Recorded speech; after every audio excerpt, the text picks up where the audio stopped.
Hi everyone, I'm going to show you how to save a file for printing, save it for viewing on the web, and also how to post an image in the forum.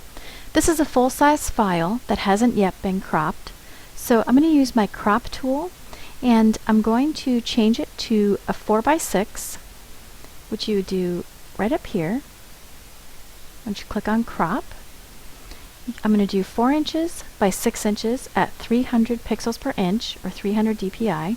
If I wanted this to be landscape or horizontal, I could just click on these arrows and it would switch it. But I'm going to do 4:6. And then you click and hold down and drag to select what you want to crop, and then hit enter. And this would be the right size for printing, but if you look at it full size, it's still too big to view on the web, but I'm going to show you how to fix that in just a minute. So we'll do File, Save As. I set up different folders for the various size files that I'm going to be saving, and this way I can keep the same file name and I don't get them mixed up. So this is 4:6, and if you can see,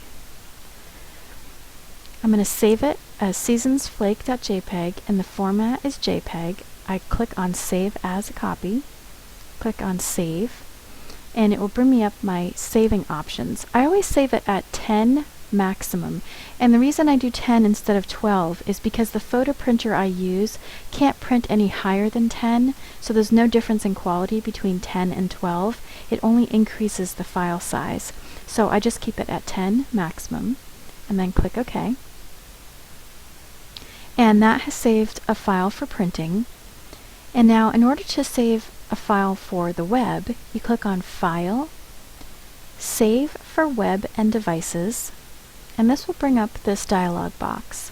Now I'm going to go over various things here. This is the type of file format that you're going to save it as, the quality you're going to save it as. Down here is the size of the file and the time it takes to upload it, and also the image size over here.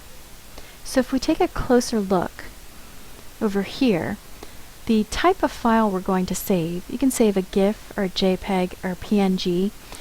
These are the types of files I reviewed in the Saving File Types tutorial that you can find on the forum, so if you're confused about that, you can review that tutorial. I almost always save it as a JPEG. I'm going to come back to quality in just a second. But if you go down here, you can see this file is 754 kilobytes, and it would take 137 seconds in order to upload it at this speed. This is really more important when you are designing for the web. You want your files to be optimized to be the best quality they can be at the smallest file size with the smallest amount of time it takes to upload, but still be good for viewing. And if you look over here, this is the actual image size and how you'll view it on the web. You can see it's really large, so you wouldn't be able to see all of it at once. We're going to change this to 400 pixels, and you can see it automatically scales the height to the correct ratio, and hit enter. And if you go back, this is actually just the right size for viewing, and I'm going to show you in just a second, but we'll go back to quality now. So at the very high quality, you can see there's no difference between very high and maximum. It really doesn't change your image at all. But if you go to medium, you can just start to see it get a little bit pixelated over here. And if you go to low, it's really degraded. It looks terrible.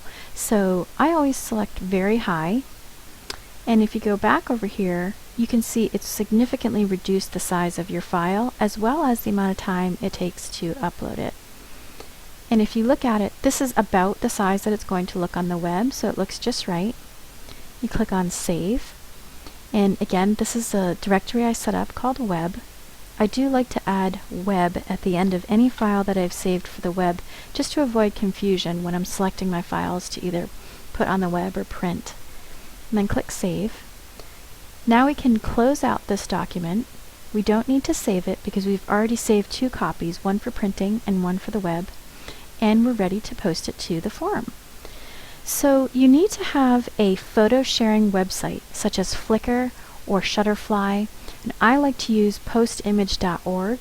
And the reason I like Postimage is that number 1, it's free, and number 2, you don't have to, they don't delete your files after a certain amount of time, even if they've been inactive, which is nice. So you're going to click here, let me show you, to browse for your file. This is the one we just created, Seasons Flake Web. Click on Open. It's going to upload it. I'm going to select Do Not Resize My Image. However, if I don't have Photoshop or you didn't have a chance to resize it, you could click Resize for Message Boards right here, and it will make it just about the same size. It's good for viewing on the web, on the forum. This is the gallery I've already created that has all the pictures that I've shared on the forum. It's family safe, and then I upload it. And once the upload is complete, you can see down here there's a variety of different links that they have. I always use the direct link and just copy it to the clipboard, and it shows you that it was copied. And then you're ready to go to the forum. And I'm going to make a new topic. I'm going to call it Test. And I'm going to say hello. Now, if you go in here, you can see that there's this little Mona Lisa icon here.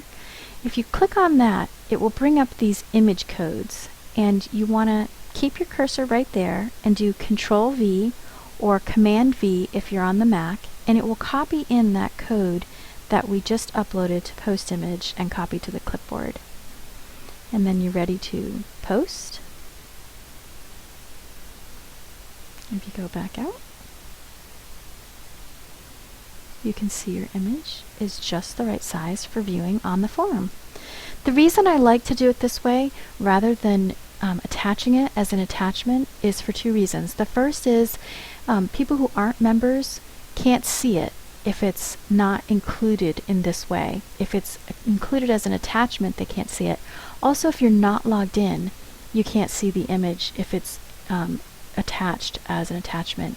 If it's pasted in like we just did, then you can see it. So it just makes it a little bit easier, and I like to see the pictures as I go through the posts on the forum.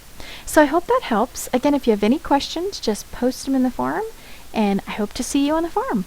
Thanks, bye!